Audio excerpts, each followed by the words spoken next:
গান চালিয়েছে আর নিজেই উৎসাহ দিচ্ছে মিনহকে। লিজা সে প্রপোজাল অ্যাকসেপ্ট করতে সবার মুখে আনন্দের ঝিলিক খেলে গেল। বেশ সন্ধে হয়ে গেছে, তে রিক্সার জন্য অপেক্ষা করছে। তখন পাশ থেকে একটা বাইক নিয়ে এসে থামে জাঙ্কুক। তে সেদিকে একবার তাকিয়ে আবারও অন্যদিকে মুখ ফিরিয়ে নেয়। আশেপাশে দেখতে থাকে কোনো রিক্সা বা সিএনজি আছে কিনা। কিন্তু হ্যাঁ, একটা রিক্সা পেলেও সে সেদিকে যেতে রাজি নয়। জাঙ্কুক এতক্ষণ তে সব কারনামাই দেখছিল, কিন্তু কিছু বলেনি। এবার এসে উঠে বলে, তা ম্যাডাম এখনো কি দাঁড়িয়ে থাকবে নাকি আমার সাথে যেতে রাজি হবে? এই পর্যায়ে এসে চোখ গরম করে তাকায় জাঙ্কুকের দিকে। বড় বড় কদম ফেলে এগিয়ে যায় জাঙ্কুকের কাছে, মুখোমুখি দাঁড়ায়, এক আঙ্গুল উঁচিয়ে বলে, এই আপনি সব জানতেন তাই না? আপনার সাথে আমার ডুয়েট রাখা হয়েছে, এই সব কিছু আপনার জানা ছিল তাই তো? জাঙ্কুক হাসে, যে নিজেই সবকিছু ঠিক করেছে সে জানবে না তাই কি হয় নাকি? এবার রাগে দাঁত কিরমির করে বলে, আচ্ছা আপনি তো মহাবিয়াদব লোক মশাই, আপনি ঘুরঘুর করা বন্ধ করুন আমার পেছনে। সেটা তো সম্ভব নেই, তোমার পিছনে ঘুরঘুর করাই তো আমার প্রধান কাজ। এখন তাড়াতাড়ি বাইকে বসো। কখনোই না। এই বলেই তো সামনের দিকে হাঁটা লাগায়। জাঙ্কুক সেই একই জায়গায় ঠায় দাঁড়িয়ে আছে। জিমি সহ বাকিরা অনেক আগেই চলে গেছে।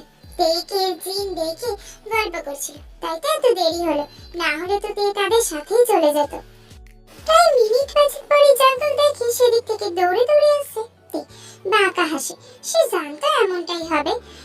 হয়তো এতটা পথ একা যাওয়ার কথা চিন্তা করে দৌড়ে আসছে তার সাথে যাওয়ার জন্য। হাঁপাতে হাঁপাতে এসেই জাঙ্কুকের বাইকের পেছনে উঠে বসে। জাঙ্কুক পেছন দিকে ফিরে তাকায়। কি ব্যাপার ম্যাডাম, হঠাৎ? জাঙ্কুকে মাঝপথে থামিয়ে দিয়ে হাঁপাতে হাঁপাতে বলে, প্লিজ প্লিজ তাড়াতাড়ি চলুন, না হলে উনি এসে পড়বে, আমাকে আবারও বাজে বাজে কথা বলবে। জাঙ্কুকের এই পর্যায়ে এসে ব্রেন সক্রিয় হয়। তীর কথার অর্থ বুঝতে পেরে জিজ্ঞেস করে, ওরা কারা? জাঙ্কুকের পিছন দিক থেকে হালকা মাথা এলিয়ে দেখে সামনের দিকে সেই ছেলেগুলো তাদের দিকেই আসছে। খামচে ধরে জাঙ্কুকের জামা। এমন কাঁপা কাঁপা হাতের অস্বাভাবিক ছোঁয়া পেতে জাঙ্কুকের দৃষ্টি যায় কে লক্ষ্য করে সেই সামনের দিকে। এবার ঘটনা বুঝতে পারে জাঙ্কুক, কিন্তু সাথে তে থাকায় কিছু না বলে সাথে সাথে বাইক স্টার্ট দিয়ে বেগে চলে যায় সেখান থেকে। যাওয়ার আগে অবশ্য ভালো করে ছেলেগুলোর মুখ দেখে যায়। বাসার সামনে থেকে নামে দিয়ে হাসি মুখে বিদায় জানায়। অবশ্য বাড়ির গেট পার করার পরে সেখান থেকে প্রস্থান করে জাঙ্কুক। তারপর আবারও ঝড়ের বেগে বাইক স্টার্ট দিয়ে ফিরে আসে সেই একই জায়গায়।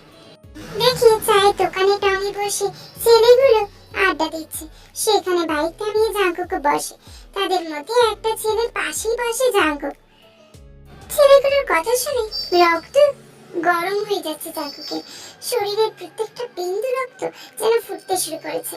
একটা উক্তি সেই রাগের বই প্রকাশ করতে বাধ্য করে। একটা ছেলে বলে, ইস হাতছাড়া হয়ে গেল, আজ পেলে ভালো মজা হতো, তুই কোনো কাজে না রে। জাঙ্কুক উঠে গিয়ে সেই ছেলেটার সামনে দাঁড়ায়, তারপর বলে, ও কাজে না তো কি হয়েছে, আমি কিন্তু খুব কাজে, দেখবি এই দেখ। এই বলেই জাঙ্কুক উড়াধুরা মারতে শুরু করে। যেই তাদের মাঝে আসছে তাকেই মার দিচ্ছে। এক পর্যায়ে এসে ছেলেগুলো দৌড়েই পালায়। জাঙ্কুকের হাত থেকে রক্ত ঝরছে। চায়ের দোকানের থেকে জল নিয়ে তারপর হাতে নিয়ে বাইক স্টার্ট দিয়ে বাসার দিকে চলে যায়। এই তুমি ওখানে এরকম উল্টোপাল্টা কথা বলছিলে কেন? বউ রাগ করো কেন? না না রাগ করবো না তো, তোমাকে তো আমি মারবো। আমাকে মারবে তুমি? আমাকে তুমি জানো আমি কি এই দেশের জন্য? তুমি দেশে কেন, এই পৃথিবীর মধ্যে সবথেকে বড় রাজা হলেও আজ আমি তোমাকে মারবো। জি নিজের পায়ের জুতো খুলে ছুটতে যাবে এমন সময় জাঙ্কুক বাড়িতে প্রবেশ করে। নিজের আব্বু আম্মুর এমন কাণ্ড দেখে হতাশ হয়ে রুমে চলে যায়। কে দেখে বলবে এরা এত সম্মানীয় ব্যক্তি। নিজের রুমে ঢুকে ধান করে দরজা লাগিয়ে টাওয়াল নিয়ে শহরে চলে যায় জাঙ্কুক। অন্যদিকে তেও ফ্রেশ হয়ে বারান্দার দিকে চলে যায়। দূরের রাস্তার দিকে তাকিয়ে ভাবি কিছুক্ষণ আগের কথা। সে জাঙ্কুকের উপর রাগ করে চায়ের দোকানের কাছে পৌঁছেছিল। ঠিক তখনই কিছু ছেলে তাকে বাজে বাজে কমেন্ট করতে থাকে। অথচ জাঙ্কুক থেকে কোনোদিন কোনো খারাপ কথা অব্দি বলেনি। এত রাগারাগি পরেও কি সুন্দর বিনা বাক্যে তাকে বাসায় দিয়ে আসতে চেয়েছে। মনে হালকা ভালো লাগার সৃষ্টি হয় পেয়ে। জাঙ্কুক ছেলেটা এতটাও খারাপ নয় যতটা পেয়ে ভাবে। অত বড় লোক তাই হয়তো ঠাটপাট দেখায়, না হলে অন্য কোনো কারণ হয়তো আছে। কিন্তু তার সাথে কেন? কোনো মেয়ের সাথেও খারাপ কিছু করেনি। পরের দিন ছুটি ছিল ভার্সিটি। দুপুরের দিকে তাই এক মনে পড়ছিল। এমন সময় তের ফোনে আন্নার নাম্বার থেকে মেসেজ আসে। হাই, কি করছো? তে অনেক দিতেও কোনো উত্তর না পেয়ে জিজ্ঞেস করে, কি? কম্পাস থেকে কোনো মেসেজ আসে না, সরাসরি কল আসে। তে ধরবে কি ধরবে না সেই ভেবেই এক পর্যায়ে এসে কল ধরে। কি বলছেন? কম্পাস থেকে ছোট্ট একটি শব্দ উত্তর আসে, আমি। তে অবাক হয়, এটা তো জাঙ্কুক। তে কালকের কথা মনে পড়ে ভাবে যে তাড়াহুড়ো করে সে আর ভয়ে তো ধন্যবাদই জানায়নি, তাই ভনিতা না করিতে সরাসরি বলে, ধন্যবাদ। জাঙ্কুকের সাথে সাথে ব্রজরা কুঞ্চিত হয়। কেন? তে হাসে, বারে কাল আপনি না থাকলে আমাদের কি হতো? ধন্যবাদ দিয়ে তাহলে দূরে করে দিচ্ছ কেন? ধন্যবাদ দিলে দূর করা হয় না মিস্টার, সম্মানে তাকে বড় করা হয়।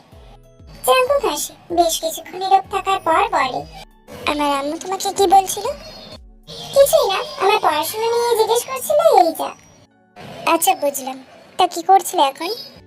পড়ছিলাম, ক্লাসের পড়া এখনো শেষ হয়নি, সেটাই শেষ করছি। যদি বলি আজ আমার সাথে বের হতে, তাহলে কি তুমি বের হবে? তুই ভাবে কিছুক্ষণ। জাঙ্কুক যতই হোক তার সিনিয়র, সরাসরি না বলা যায় না, আবার তাদের এমনও বন্ধুত্বপূর্ণ সম্পর্ক নয় যে তার সাথে বেরোনো যায়। জাঙ্কুককে নীরবতার মানে বুঝতে পেরে বলে, চিন্তা নেই, সন্ধ্যার আগেই ফিরে আসবো। আসলে তোমার সাথেই একটা জায়গা যেতে মন যাচ্ছে, তাই বললাম। এমন আকুতি মিনতি স্বর শুনে তে আর না করতে পারে না। আচ্ছা যাবো, তাহলে বিকেল 4টার দিকে রেডি থেকো। জাঙ্কুকের কথা মতো তে বিকেলের দিকে তৈরি হয়ে নেয় 4টার মধ্যে। জাঙ্কুকের কল করা মাত্রই তে বাসার বাইরে বের হয়। জাঙ্কুক গেটের দিকে তাকিয়ে অবাক, সাদা নীল কাজ করা সুন্দর আনারকলি পরেছে তে। অবাক করা বিষয়, জাঙ্কুক নিজেও আজ নীল রঙের পোশাক পরেছে। তে ব্যাপারটা খেয়াল করে সামনে লজ্জা পায়। জাঙ্কুককে সালাম করে বাইকে উঠে বসে। পথে বেশ অনেক কিছু কেনে জাঙ্কুক, আর সেটা যত্ন করে ধরে বসেছে তে। জাঙ্কুক এবার এসে দাঁড়ায় একটা এতিমখানায়। তে সেদিকে তাকিয়ে প্রশ্ন করে, এইখানে হঠাৎ? জাঙ্কুক বাইক সাইডে রাখতে রাখতে বলে, ভেতরে চলো, নিজেই জানতে পারবে। ভেতরে ঢুকতেই 4-5টা বাচ্চা এসে জাঙ্কুককে জড়িয়ে ধরে। তারপর জাঙ্কুক তাদের সামনে হাঁটু মুড়ে বসে। বাচ্চাগুলো আবার জাঙ্কুককে জড়িয়ে ধরতে ধরতেই বলে, হ্যাপি বার্থডে ভাইয়া। এই বাক্য শুনে তে অবাক হয়ে তাকায় সেদিকে। জাঙ্কুকের সাথে সাথে চোখাচোখি হয়, কিন্তু হঠাৎ জাঙ্কুকের কানে একটা বাচ্চা ফিসফিস করে বলে, এই আপুটা কে ভাইয়া? জাঙ্কুকের ব্যাগ থেকে ভালো করে দেখে মুচকি হেসে পর্যবেক্ষণ করে মেয়েটার কানে ঠিক একইভাবে ফিসফিস কণ্ঠে বলে, আমার বউ, তোদের ভাবি। বাচ্চাগুলোর সাথে সাথে জাঙ্কুকের ছেলে তেকে জড়িয়ে ধরে। তেও হাঁটু ভাঁজ করে বসে বাচ্চাগুলোর মাথায় চুমু খেয়ে হাতে থাকা ব্যাগ থেকে এক এক করে গোলাপ দেয়। যে বাচ্চাটা জাঙ্কুকে প্রশ্ন করেছিল সে এগিয়ে এসে তার গালে চুমু খেয়ে বলে, মিষ্টি ভাবি। জাঙ্কুকের পুরো ব্যাপারটা দেখে ওই বাচ্চা পরিটাকে কোলে তুলে নিয়ে একটু সাইডে গিয়ে বলে, যে কাজ আমি করতে পারলাম না সেটা তুই এত সহজে করে দিলি, হিংসে হচ্ছে আমার। এদিকে তুই ভাবছে বাচ্চাগুলোর কথা, ভাবি কেন বললো হঠাৎ, তারপর ভেবেছে বাচ্চা তো, তাই হয়তো ভুল করে বলে ফেলেছে। তাই আর বিষয়টাকে পাত্তা দেয়নি তে, সে খেলা মেতেছে বাচ্চাদের সাথে। আর তার এই ছবি ক্যামেরাবন্দি করছে জাঙ্কুক।